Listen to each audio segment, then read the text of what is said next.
عزیزان گرامی، اسلام بنیادی طور پر کیا فلسفی ہے، کیا نظریہ ہے اور کس چیز پر انحصار کرتا ہے؟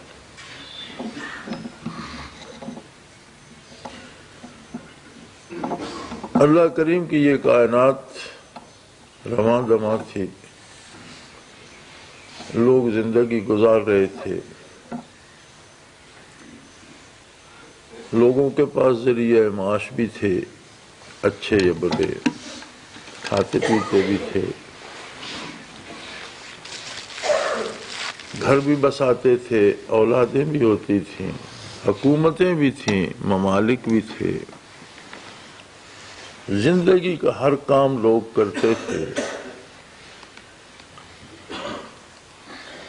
لیکن اس میں عالمی سطح پر، ملکی سطح پر، قومی سطح پر اور ذاتی سطح پر کوئی ترتیب نہیں تھی۔ کوئی ایسا نظام نہیں تھا جو نوع انسانی کو یکجا کر سکے، نوع انسانی کو ایک دوسرے کے لیے مفید ثابت کر سکے۔ اسلام نے آقا نامدار حضرت محمد الرسول اللہ صلی اللہ علیہ وآلہ وسلم نے نوع انسانی کو ترتیب عطا کی۔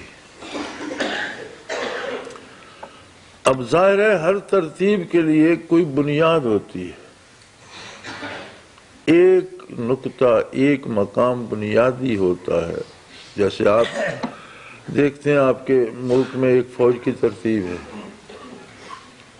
لیکن حکومت اس کا بنیادی اور مرکزی نقطہ ہے جس سے وہ شروع ہوتی ہے اور جس پر ختم ہوتی ہے۔ انسانیت کے لیے اللہ جل وعلا نے اپنی ذات، اپنی معرفت اور اپنے ساتھ ایمان کو بنیاد قرار دیا۔ اس ایک نقطے نے ساری مخلوق کو یکجا کر دیا، ساری انسانیت کو ایک مقام پر کھڑا کر دیا۔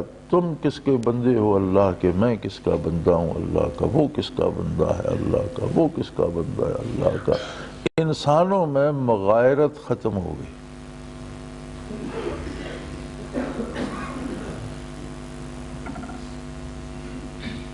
اب جس نے اس نقطے کو قبول نہیں کیا اور اللہ پر ایمان نہیں لایا، تب سے اب تک دیکھ لو، تاریخ انسانی گواہ ہے کہ کفار کی زندگیوں میں کبھی کوئی ترتیب درست نہیں بیٹھتی۔ ہمیشہ ہر فرد الگ جیتا ہے،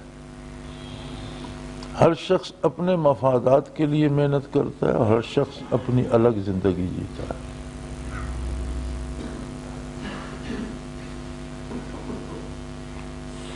ایمان کے بعد آپ ارکان اسلام کو دیکھیں،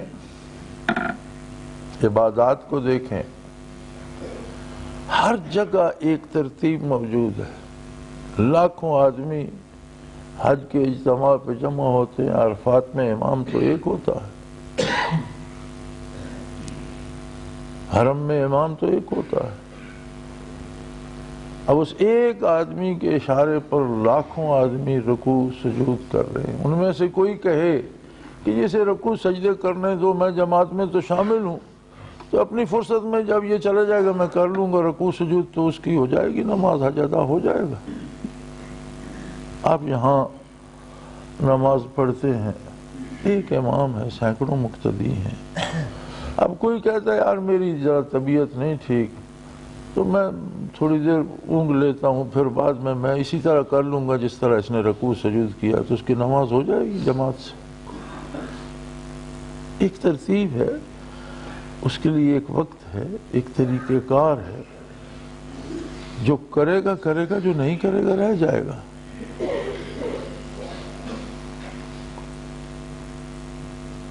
تمام عبادات کو، رمضان کو، زکوٰۃ کو، فرائض کو، واجبات کو، سنن کو دیکھ لیں، ایک خوبصورت ترتیب ہے اور ہر چیز موتیوں کی طرح پروئی ہوئی ہے۔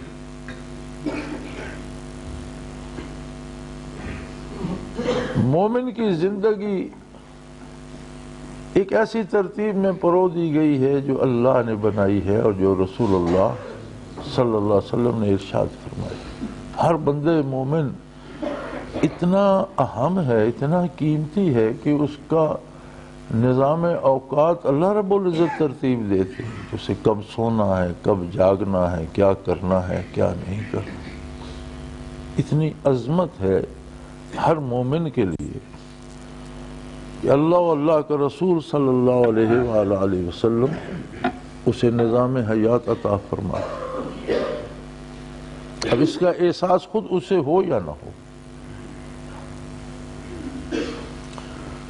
پوری حیات طیبہ میں دیکھ لیں، ترتیب، نظام اوقات، ذمہ داریاں اور کام موجود ہے۔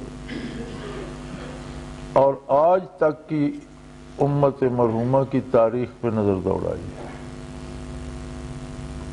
جہاں یہ ترتیب خراب ہوئی وہاں سے امت کا زوال شروع ہوا۔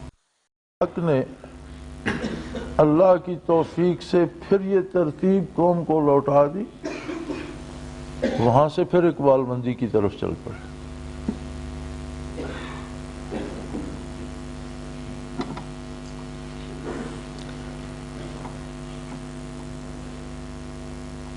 عجیب بات یہ ہے کہ ذکر اذکار کو، اللہ اللہ کرنے کو، یا کہہ لیجئے تصوف کو، زیادہ آسان لفظوں میں کہہ لیجئے تو فقیری کو، ایک ایسا تصور دے دیا گیا ہے کہ یہ کوئی الگ سی مخلوق ہوتی ہے اور ناکارہ سے لوگ ہوتے ہیں، بلکہ انہیں تو آبادیوں میں ہونا نہیں چاہیے، یہ تو جنگلوں میں بسیں، جانوروں کے ساتھ رہیں۔ یہ تصور ہمارے ہاں ہندوازم سے آیا ہے۔ ذاکر، صوفی، اللہ اللہ کرنے والا دوسروں سے بہت بہتر انسان ہوتا ہے۔ ذکر کی برکت یہ ہوتی ہے کہ اپنے ہم اثروں میں وہ ممتاز ہوتا ہے، ایمان و یقین کے اعتبار سے بھی اور اپنی کارکردگی کے اعتبار سے، اور کسی لباس سے مختص نظر نہیں آتا کہ اسے لمبا سا چوغا پہنا دو، ایک ٹوپی پہنا، اوپر پگڑی باندھو، اوپر ایک چادر دے دو تو پیر صاحب ہو گئے، اس کی ضرورت نہیں ہوتی۔ دیکھا یہ جاتا ہے کہ اتباع شریعت میں وہ دوسروں سے کتنا ممتاز ہے، دوسروں کی بہتری کے لیے وہ دوسروں سے کتنا آگے ہے، دنیا کی خیر کے لیے وہ دوسروں سے کس قدر آگے ہے، اوقات کار میں وہ کتنا کام کرتا ہے اور دوسرے لوگ کتنا کام کرتے ہیں، کیا خصوصیات ہے اس کی۔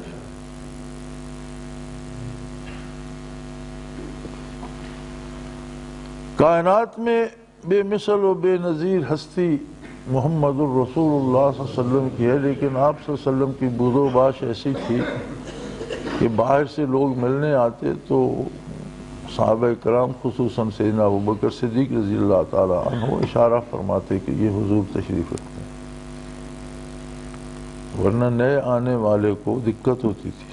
آپ کا رہن سہن، آپ کا لباس، آپ کا اٹھنا ویسے ہی ہوتا تھا جیسا ہم سامنے،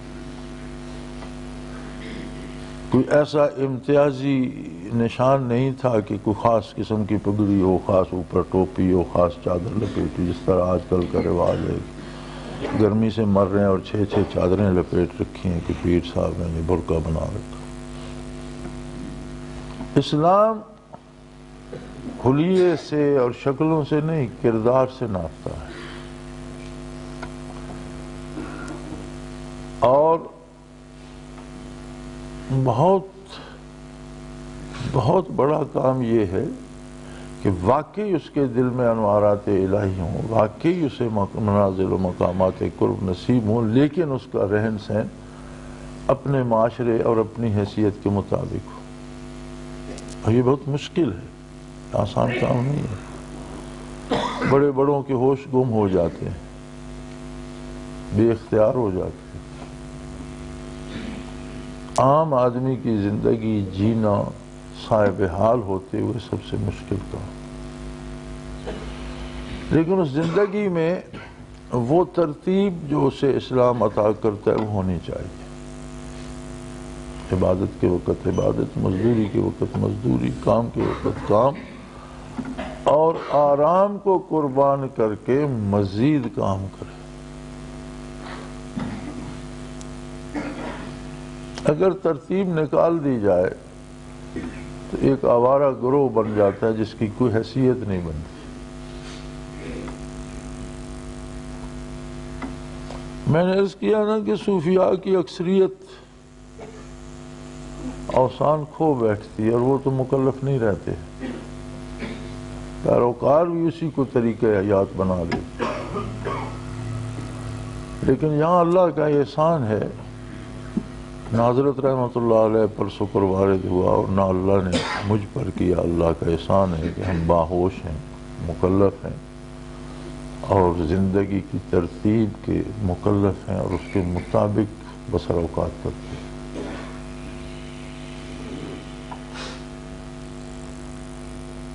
یہ درست ہے، کچھ لوگ سیکھنے والے ہوں گے، کچھ سکھانے والے ہوں گے، لیکن اس سب کی ایک ترتیب ہے۔ اب آپ کی جو کارکردگی کی ترتیب بنائی گئی وہ یہ ہے کہ جہاں کہیں، جیسے حضور اکرم صلی اللہ علیہ وسلم کا ارشاد ہے کہ اگر 2 آدمی بھی سفر پر نکلو تو ان میں سے ایک کو امیر مقرر کرو۔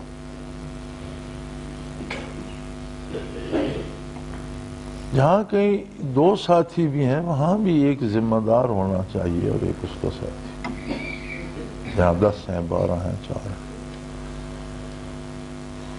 پھر ان کے عمل سے، ان کے لوگوں کے ساتھ سلوک سے، ان کے کردار سے لوگوں نے اس نعمت کو قبول کرنا ہے۔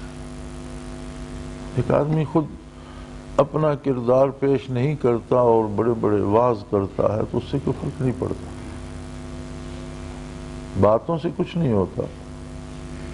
ہاں لوگوں کو نظر آئے کہ یہ آدمی سچا ہے، کھرا ہے، دیانت دار ہے، امین ہے، تو وہ چیز انہیں متوجہ کرتی ہے۔ کیسی عجیب بات ہے کہ آپ کو ایک ترتیب دی گئی کہ ہر ذمہ دار شخص ہر مہینے اپنی رپورٹ بھیجے گا۔ اس کی کیا ضرورت ہے؟ ضرورت یہ ہے کہ یہ پتہ چلتا رہے کہ کہاں کتنا کام ہو رہا ہے، اور اگر کام ہو رہا ہے تو مرکز اس میں کیا اس کی خدمت کر سکتا ہے، وہاں اسے کس قسم کی دقت ہے، اسے کتابیں چاہیے، اسے کوئی اطلاعات چاہیے، انفارمیشن چاہیے، کیا اس کی ضرورت ہے، کیا اس کے مسائل ہیں، کتنا کام ہوا ہے اور کتنا نہیں ہوا۔ اب کل کی ڈاک میں ایک ساتھی کی ستمبر سے لے کر دسمبر تک کی رپورٹیں آئیں، اوپر نام اور نیچے دستخط۔ اب جب ستمبر، اکتوبر، نومبر، دسمبر کی بیٹھ کر آپ ایک دفعہ لکھ کر انہیں الگ الگ لفافوں میں ڈالیں گے تو ایک دن کے 6 لفافے آئے اور ان میں صرف وہ ایک فارم ہے، اوپر نام ہے اور جگہ کا نام ہے، نیچے دستخط ہیں۔ یہ تو کوئی بات نہ ہوئی۔ یہ تو یہی بات ہوئی کہ بس شام کو اٹھیں گے جی، فارغ ہوئے تو 5 نمازوں کی اٹھک بیٹھک کر لیں گے اور باجماعت کا ثواب مل جائے گا۔ یہ تو مقصد تو نہیں ہے کہ آپ ایک کاغذ سیاہ کر کے بھیج دیں اور وہ خانہ پوری ہو جائے، اس سے تو کوئی حاصل۔ اب اس سے میں نے جو سمجھا وہ یہ ہے کہ حضرت نے کام نہیں کیا۔ روٹین میں جو ذکر ہوتا ہے، جو آگے 2 کو کرا دیا، 4 آگے 4 کو کرا دیا، کوئی نہ آیا تو نہ کیا، بس روٹین میں وقت گزرتا اور اب خیال آیا کہ بھئی وہ رپورٹیں لیٹ ہو گئی، 5-6 اکٹھی لکھ کے بھیج دیں، تو یہ کوئی خانہ پوری تو مقصد نہیں۔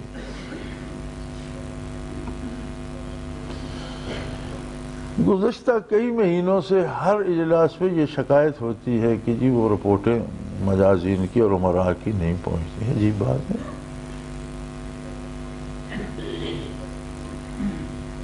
اگر نہیں پہنچتی تو اس کا مطلب یہ ہے کہ جو بندہ مہینے میں ایک فارم کی خانہ پوری کر کے بھیج نہیں سکتا وہ کام کیا کرتا ہوگا؟ جس بندے میں اتنا تساہل ہے کہ مہینے میں ایک بار اپنے حالات یا اپنی جو کچھ اس نے کیا کارکردگی کہ ایک فارم پر کر کے ڈاک میں نہیں ڈال سکتا،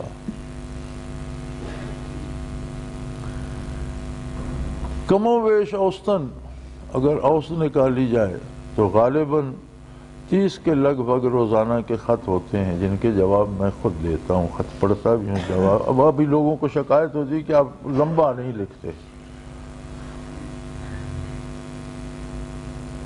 اور جب خود لکھتے ہیں تو بعض اوقات 8 صفحے لکھی ہوتی ہیں اور ان میں کام کا ایک فقرہ ہوتا ہے، باقی سارا قصہ کہانی ہوتا ہے۔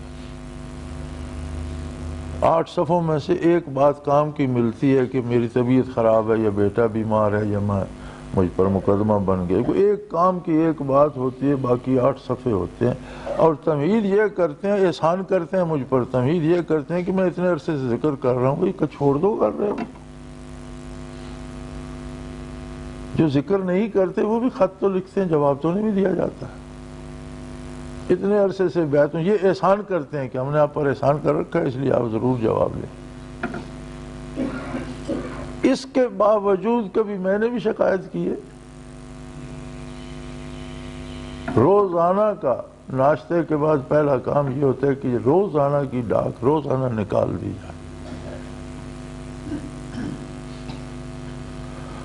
تو آپ کی طبیعت پہ مہینے میں ایک فارم پر کرنا 12 گران گزرتا ہے، تو کیا کام کر رہے ہیں آپ؟ اگر آپ کام نہیں کر رہے تو اللہ کریم آپ کو جنت الفردوس عطا کرے، ہمیں اس پہ کیا اعتراض ہے، لیکن ہمارے کس کام کے؟ جنت جائیں تو جائیں، ہمیں اس سے کیا غرض؟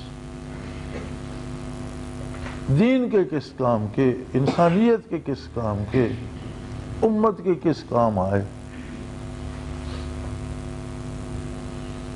یہ تو کسی کو ہے تو جو ذکر نہیں کرتے اللہ ان سب کو جنت بھیج دے تو کون ہے جو اسے منع کرے گا؟ اس کے لیے صرف ایمان شرط ہے۔ اس نے کافر کے لیے منع کیا ہے کہ کافر کو نہیں بخشوں گا جو کفر پر مرے گا،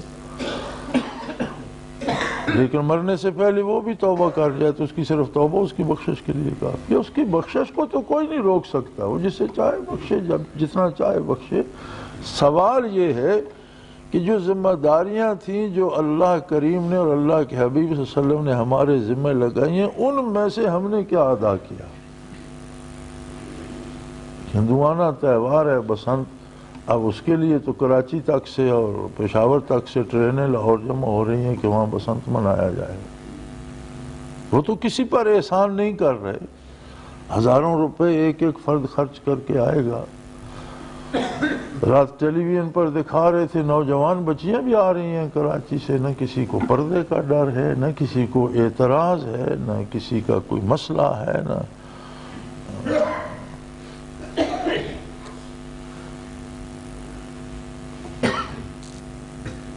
تو بسنت ایک تہوار تو ہندوؤں کا ہے، اس تہوار کے لیے ہم اگر اتنا اہتمام کر سکتے ہیں، یا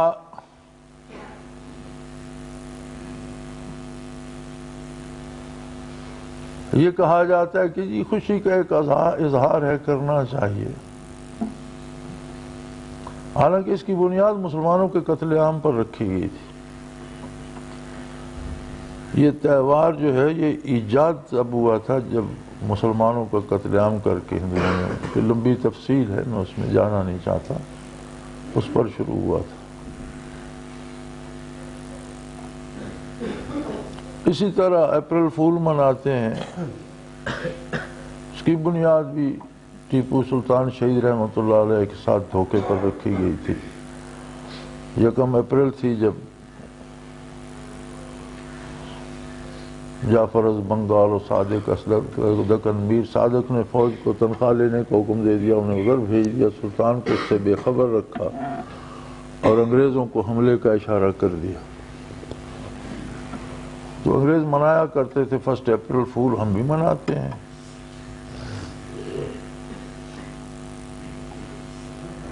مجھے ان کے منانے پہ اعتراض نہیں ہے، ہر ایک نے اللہ کریم کے پاس جانا ہے اور جو کچھ کر رہا ہے اپنے لیے کر رہا ہے، جواب دے گا۔ میں تو صرف یہ عرض کرنا چاہتا ہوں کہ اگر ان رسومات کے دل دادا اس کی پابندی اوقات سے نہیں چوکتے تو یہ اللہ اللہ کرنے والے کیوں اپنی ذمہ داریوں سے چوکتے؟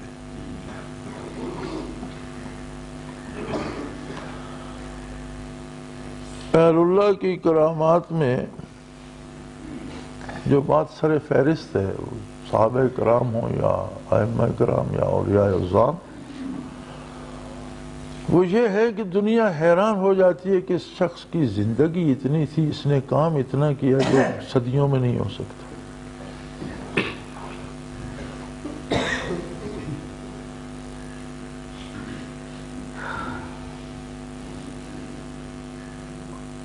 ائمہ فقہ میں سے ایک امام صاحب کی وصیت تھی کہ میرے غسل کے لیے جو پانی گرم کیا جائے اس کے نیچے جو آگ جلائی جائے وہ ان تراشوں کی جلائے جو میں نے زندگی بھر کلمے تراشی اور ان کے جو تراشے بچے، اور ان کی تصنیفات کو زندگی پر پیدا ہونے سے لے کر مرنے پر تقسیم کیا گیا تو 18 صفحے فی یوم آئے۔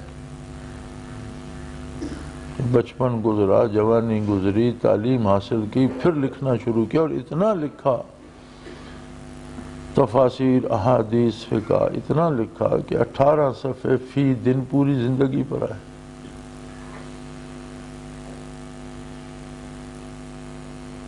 ان کی زندگیوں میں اللہ کریم برکت دے۔ برکت سے یہ مراد ہوتی ہے کہ وقت تھوڑا ہوتا ہے اور کام بہت زیادہ ہو جاتا ہے۔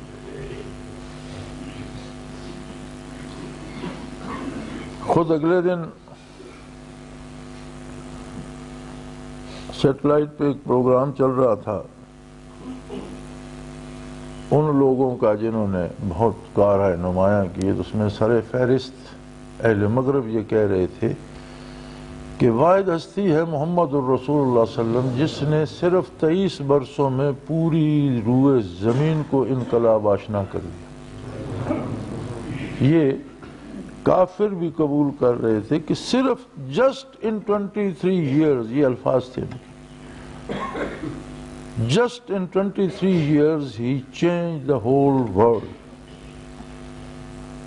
صرف 23 برسوں میں روئے زمین کو ایک انقلاب آشنا کر دیا اور ایک تبدیلی پیدا کر دی انسانوں۔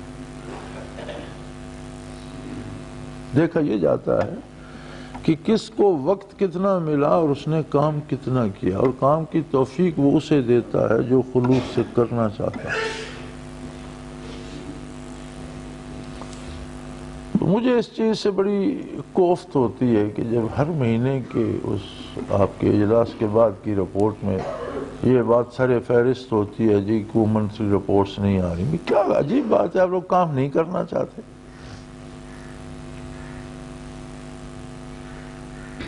یا کرتے نہیں ہیں؟ جب کرتا ہی کچھ نہیں بندہ تو رپورٹ کیا بھیجے گا؟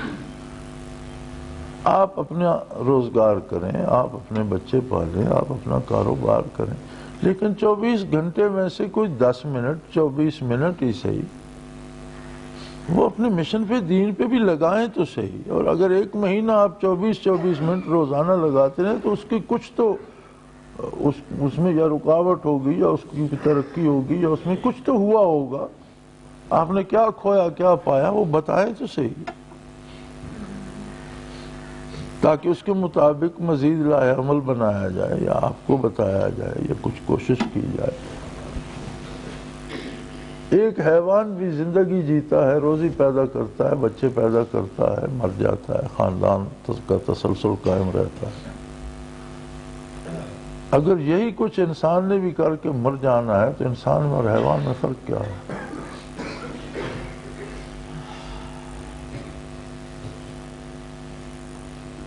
دوسری بات یہ ہے کہ یہ کوئی ایسی تنظیم نہیں ہے جو لوگوں کو طے کرنا چاہتی ہے اور ان پر مسلط ہونا چاہتی ہے۔ یہ تو لوگوں کی خیر خواہ ہے اور لوگوں کو اللہ کی طرف بلانا چاہتی ہے اور اللہ کے غضب سے بچانا چاہتی ہے، اور یہ کام محبت سے ہوتا ہے، یہ کام جبر سے یا حسد سے یا دوسرے کو مغلوب کرنے کے نظریے سے نہیں ہوتا۔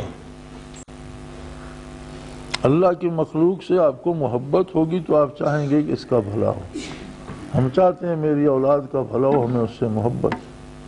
ہم چاہتے ہیں احباب کا بھلا ہو، ان سے محبت ہے، اور یہ چاہنا کہ اللہ کی ساری مخلوق کا بھلا ہو، یہ اظہار محبت ہے، محبت سے ہوگا۔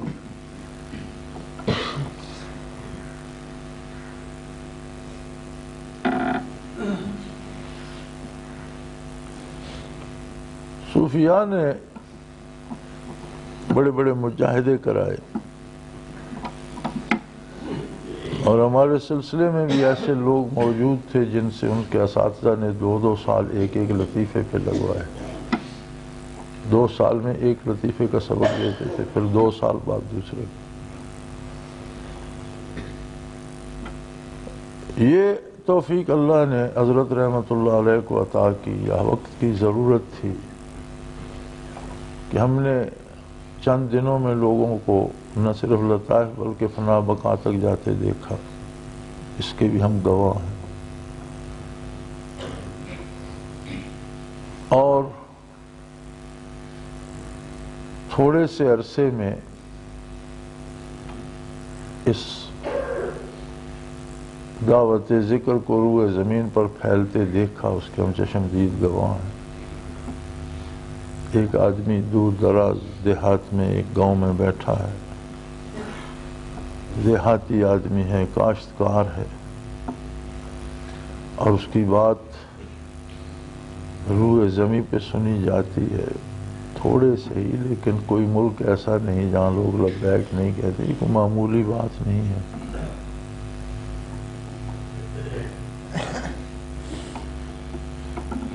بلکہ ہمارے بہت سے پیرخانے ایسے ہیں جو یہ، میرے ساتھ بھی یہ بات ہوئی ہے کہ عجیب بات ہے یار، یہ ایسا کام ہے، اسے اتنی دور تک پھیلا دینا یہ کیسے ممکن ہے؟ یہ تو لوگ چھپ کے کرتے ہیں۔ ایک سیاسی نعرے کو پھیلانا ایک اور بات ہے، کسی دوستی دشمنی کی بات کو پھیلانا، یہ تو بہت مشکل کام ہے۔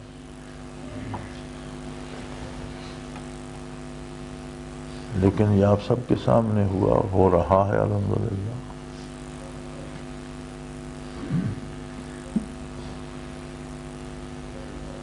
ہر ایک کو اس کا اپنا نصیبہ ملے گا، جو اس کی کارکردگی ہے، جتنا خلوص ہے اور جتنا عمل ہے۔ عمل کا وزن خلوص سے ہوتا ہے۔ تو میرے بھائی، آپ صرف تقریروں کا انتظار نہ کیا کریں، دنیا دار عمل ہے، اور اس وقت جو ذمہ داری جس کے ذمہ ہے خدا کے لیے، اسے پوری دیانتداری سے پورا کریں، ورنہ ہماری کوتاہی سے جو لوگ اس نعمت سے محروم رہ گئے، شاید ان کی جواب طلبی ہمیں دینی مشکل ہو جائے۔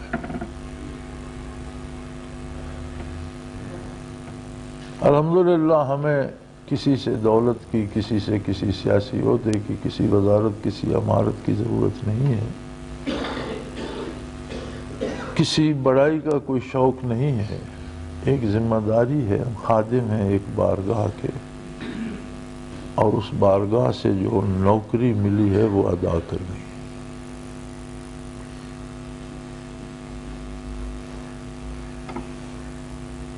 تو میرا دل یہ چاہتا ہے کہ آئندہ مجھے کوئی یہ نہ کہے کہ جی احباب نے اپنی ماہانہ اطلاعات فراہم نہیں کی۔ یہ میری آرزو ہے، میرا دل چاہتا ہے کہ ایسا۔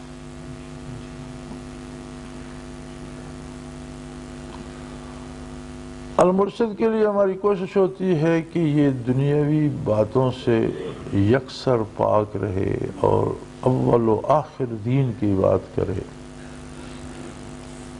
ورنہ شاید اس میں ہم اشتہارات ہی چھاپنا شروع کر دیں تو کتنی آمدن ہو جائے۔ دنیاوی مضامین، قصے، کہانیاں، ایک آدھ افسانہ شروع کر دیں تو کتنے غیر متعلقہ لوگ بھی اسے خرید کر پڑھیں، کیونکہ ناول، افسانے، جھوٹ تو ہر کسی کو پسند ہوتا ہے، پڑھنے کی کوشش کرتے ہیں، اس کے لیے وقت نکال لیتے ہیں۔ اب کتنا آپ کسی منتھلی میگزین کو اٹھا کر دیکھیں اور پھر اس کے اشتہاروں کا اندازہ کریں، تو لاکھوں روپے اخباروں میں اور منتھلی میگزین میں آمدن ہی اشتہاروں کی ہوتی ہے، ورنہ جو پرچہ بکتا ہے وہ تو بمشکل اپنی چھپائی اور کاغذ کے اخراجات بھی پورے نہیں کرتا۔ کہ جو آمدن لوگ اس سے حاصل کرتے ہیں اس کا اصل بلکہ ایک الگ شعبہ ہوتا ہے مارکیٹنگ کا، جو اشتہار جمع کرتے ہیں اور پیسے اکٹھے کرتے ہیں۔ تو اگر پیسہ مطلوب ہو تو المرشد میں بھی یہ سب کچھ کیا جا سکتا ہے۔ ایک منتھلی میگزین ہے، اس میں طرح طرح کے اشتہار شامل کیے جائے، کچھ دو چار کہانیاں، کوئی تاریخی کہانی، کوئی افسانہ، کوئی ناول، کوئی ایک آدھ تقریر بھی چھاپ دی جائے تو وہ بھی رنگا رنگ ایک رسالہ بن جائے گا اور کروڑوں روپے کی آمدن ہو جائے گی۔ اس آمدن کو ہم کیا کریں گے؟ کروڑوں روپے آنے سے اگر ایک انسان بدل جائے تو اس کا ٹارگٹ وہ ہے۔ اس کا ٹارگٹ روپیہ نہیں ہے، اس کا ٹارگٹ یہ ہے کہ ایک انسان تو بدل جائے، کسی کے پلے تو کوئی بات کسی تک اللہ کے رسول کی بات پہنچے صلی اللہ علیہ وسلم۔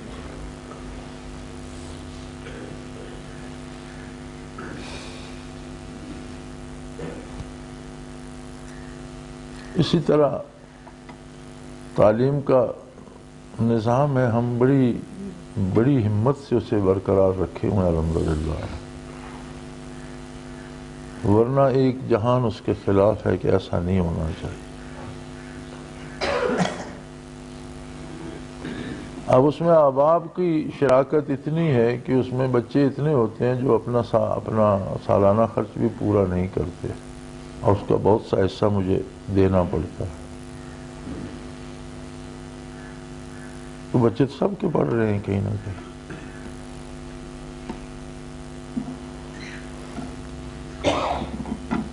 لاہور جو ادارے بنے تھے جب تک وہ ضرورت مند رہے تب تک انہیں مرکز ادا کرتا رہا، اور جب وہ اپنے پاؤں پر کھڑے ہوئے تو تب ان لوگوں نے اچک لیے۔ آپ جو وہ کماتے ہیں وہ یہ دو چار کرنل بریگیڈیئر کھا جاتے ہیں اور اپنا موج میں لا کر رہے ہیں۔ کیسی عجیب بات ہے کہ ایک بین الاقوامی تنظیم سے دو چار بدماشوں نے چھین لیے اور ہر کوئی بے فکر ہے۔ ایک میری درد سر ہے کہ ان کے ساتھ میں جھگڑا کرتا رہا ہوں، باقی مجھ سے تو کبھی کسی نے پوچھا بھی نہیں کہ اس میں کیا ہوا کیا نہیں ہوا۔ حالانکہ انہیں اب تک یہ خطرہ تھا کہ یہ ساتھیوں سے کہے گا اور وہ ہمیں مار پیٹ کریں گے۔ سمجھتے ہی نہیں ہیں لوگ، مار پیٹ کرانا تو میرا کام نہیں ہے، مجھے تو اللہ نے محبت بانٹنے کا حکم دیا ہے، نفرتیں اور لڑائیاں بانٹنے کا نہیں۔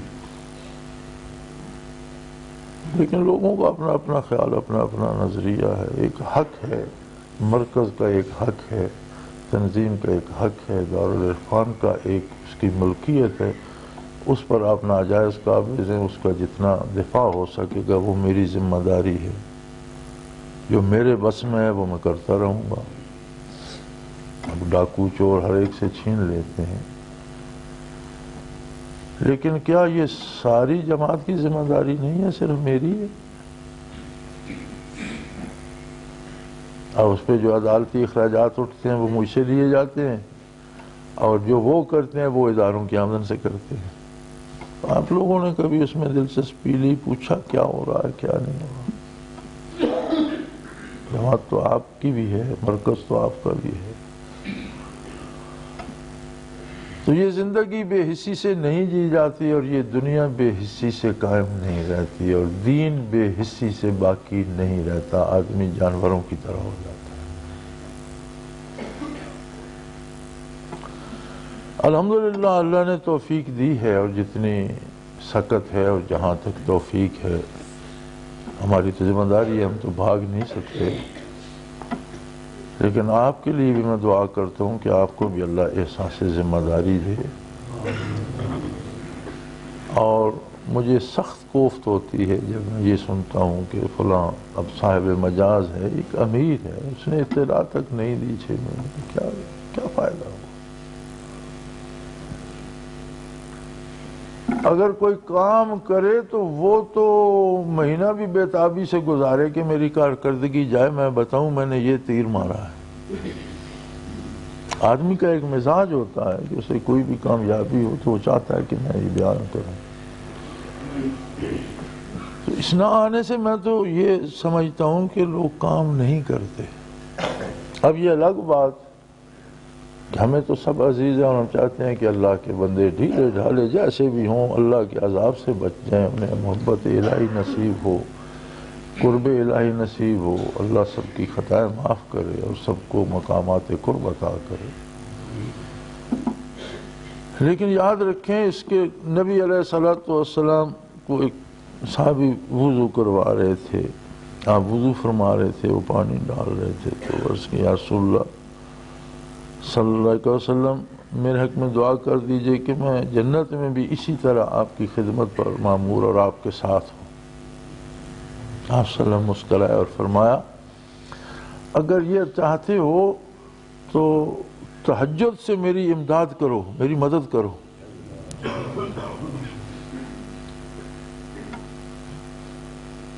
یہ نہیں کہ حضور صلی اللہ علیہ وسلم اس کے تہجد کے محتاج تھے، شریعت ہے یہ ایک ترتیب کا نام۔ فرمایا میں تو یہ کرم کروں گا، تم اپنی استعداد بھی تو ظاہر کرو، کم از کم تہجد کو آئندہ پابند کر لو، زندگی پر تہجد نہ چھوڑنا، کچھ تو تم بھی کرو۔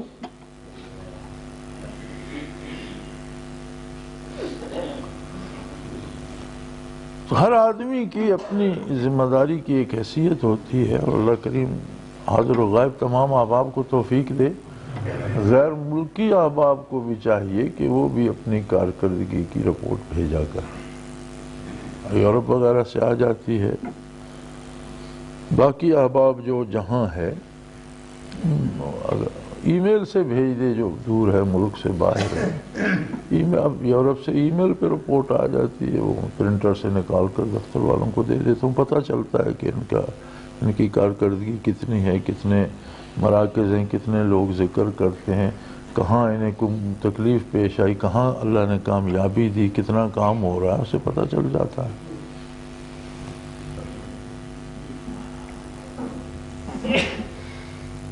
اب رات برطانیہ والوں کی ای میل تھی کہ جی کل ہمارا اتوار کو ماہانہ اجتماع ہے اور شام کو ہم رپورٹ بھیج دیں گے۔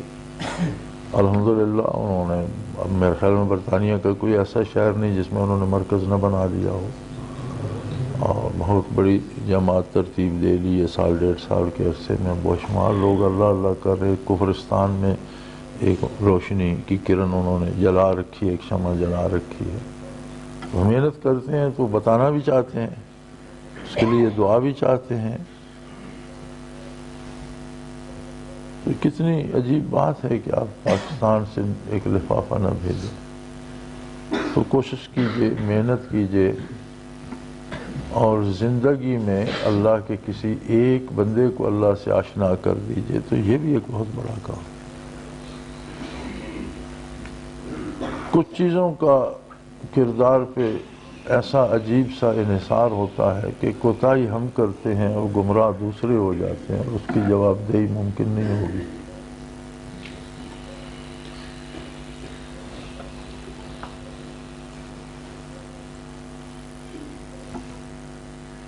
گناہ نہ کرنے کا حکم ہے،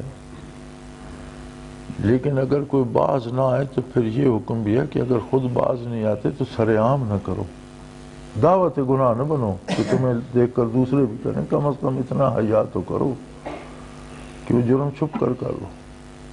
اس سے کیا ہوگا؟ جرم کی سزا تو ملے گی، جرم تو کیا، لیکن ایک اور سزا اپنے لیے اختیار نہ کر لو کہ دوسرا بھی تمہیں دیکھ کر گناہ کرے اور پھر جتنی سزا اسے ملے وہ بھی تم پر آئے۔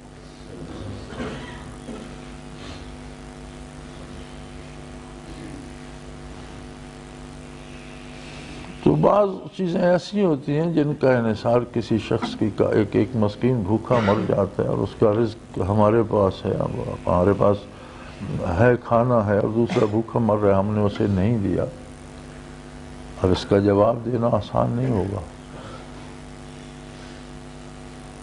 اگر ایک آدمی گمراہ ہو رہا ہے اور ہمارے پاس ایک اللہ کی امانت ہے، ہم اس تک پہنچائیں تو صحیح، قبول کرتا ہے الحمدللہ، نہیں کرتا تو آپ کا حق تو ادا ہو گیا۔ تو اسے صرف اس بات میں نہ رکھیے کہ میرے اتنے منازل ہو گئے، دیکھیے اس بات سے کہ اللہ کی مخلوق میں سے کتنے بندوں کو بچانے کا سبب ہم ہیں۔ نبی کریم صلی اللہ علیہ وسلم کا ارشاد ہے کہ میری مثال ایسے ہے جیسے جنگل میں کسی نے آگ جلا رکھی ہو اور پروانے دیوانہ وار اس میں گر رہے ہوں، اور کوئی شخص اس کے پاس کھڑا ہو جو لپک لپک کر انہیں آگ میں گرنے سے بچا رہا۔ انسانیت میں آپ صلی اللہ علیہ وسلم نے فرمایا میری مثال ایسی ہے کہ جو دوزخ میں گرنا چاہتے ہیں میں بھاگ بھاگ کر انہیں پکڑ پکڑ کر کھینچ رہا ہوں۔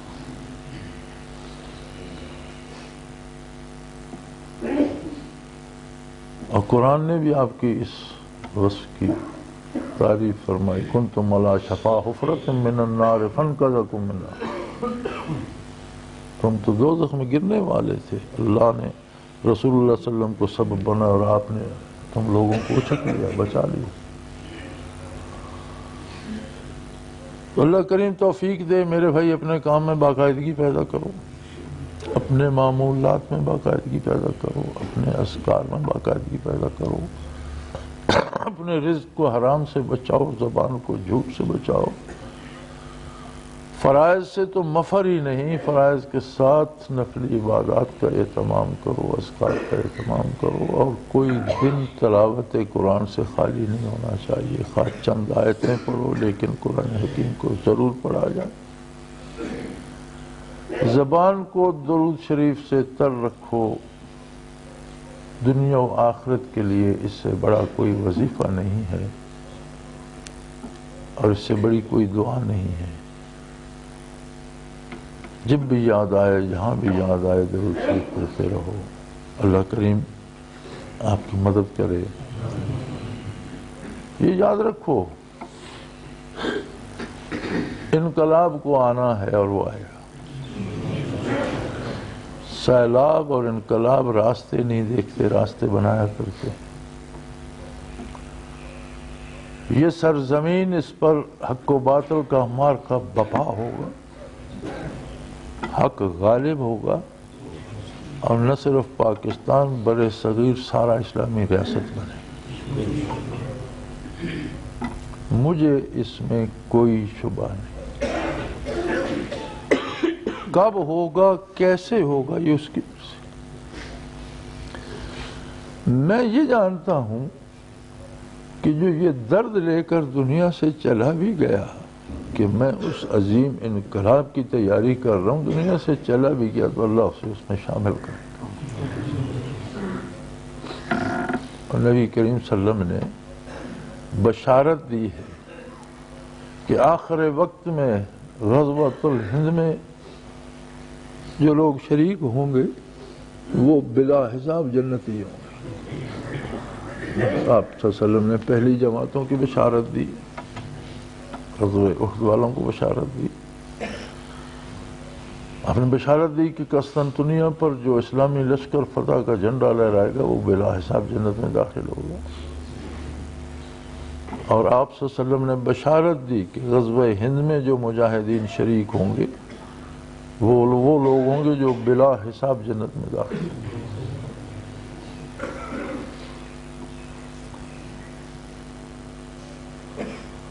علامہ ابن کثیر رحمۃ اللہ تعالی علیہ نے ایک حدیث نقل فرمائی ہے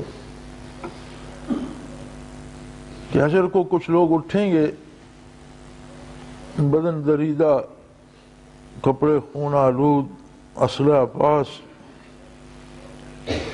اور وہ بجائے میدان حشر اور حساب کتاب کی طرف آنے کے جنت کی طرف بڑھیں گے اور تلوار کے دستے سے دروازہ کھٹکھٹائیں گے۔ تو رضوان کہے گا کہ حضور آپ قبر سے اٹھ کر ادھر آ گئے، آپ کو تو ادھر جانا ہے، ابھی تو میزان عدل باقی ہے، اعمال تولے جائیں گے، پھر آپ کو پل صراط سے گزرنا ہے، پھر وہاں سے گزر کر اس طرف آئیں گے، وہاں کا پروانہ لائیے اور ضرور آئیے۔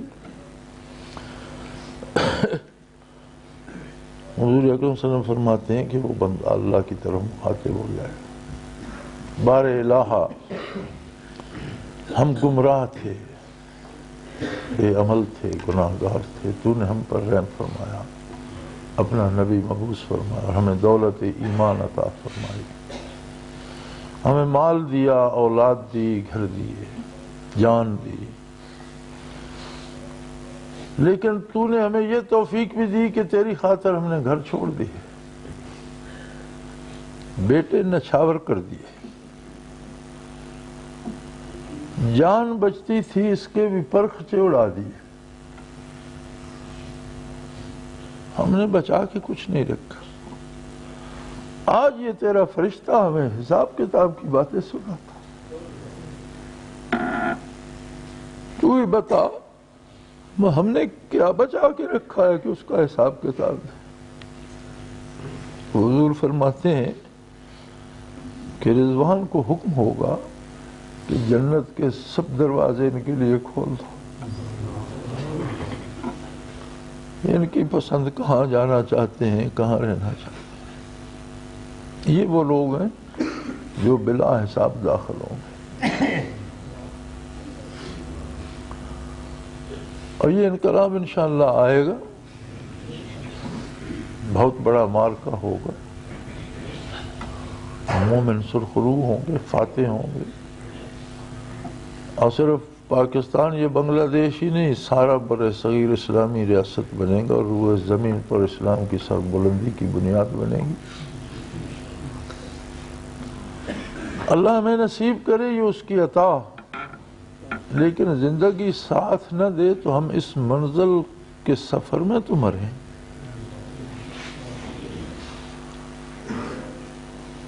کہ میں یہاجر اللہ، جو بھی اللہ کی طرف ہجرت کرتا ہے، اگر پہلے قدم پر بھی موت آ جائے تو اسے اجر ہجرت کا ملتا ہے۔ جو بھی اس خلوص سے محنت کر رہا ہے، موت آ بھی جائے اس کا نقصان نہیں ہوگا، اسے انہی میں شامل کیا جائے۔ تو میں یہ چاہتا ہوں کہ ہم سب اس خلوص سے محنت کریں کہ اللہ ہم غزوہ ہند کے سپاہی ہیں، ہم سے وہ کام لے، اللہ کرے ہمیں اس میں شمولیت نصیب ہو تو اس سے بڑا اعزاز کیا ہے۔ لیکن ہو سکتا ہے زندگی ساتھ چھوڑ جائے اور وہ وقت بعد کا ہو تو بھی ہم اس راستے میں تو دم توڑیں۔ تو مقصد کو سامنے رکھ کر کام کیجئے، اللہ کریم آپ کو توفیق دے۔ وآخر دعوانا الحمدللہ رب العالمین، الحمدللہ رب العالمین، والصلاة والسلام علی حبیبہ محمد وآلہ وسلم۔ اللہم ربنا لا تقتلنا بغضبک ولا تہلکنا بعذابک واعف عنا قبل ذلک۔ اللہم ربنا لا تسلط علینا من لا یرحمنا، انت ولینا فی سفرنا وحضرنا فی مالنا واہلنا، انت ولینا فی الدنیا والآخرۃ، توفنا مسلمین والحقنا بالصالحین۔ اللہم انصر الاسلام والمسلمین، اللہم اید الاسلام والمسلمین، اللہم اعز الاسلام والمسلمین۔ اللہم ربنا وفقنا لما تحب وترضى واجعل آخرتنا خيرا من الأولى۔ اللہم ربنا سهل لنا امورنا كلها في ديننا ودنيانا، رب يسر رب يسر رب يسر ولا تعسر وتمم بالخير۔ اللہم ارزقنا حبك وحب حبيبك صلى الله عليه وسلم۔ اللہم ارزقنا اتباع نبيك واتباع خلفاء الراشدين المهديين، وصلی اللہ تعالی علی حبیبہ محمد برحمتک یا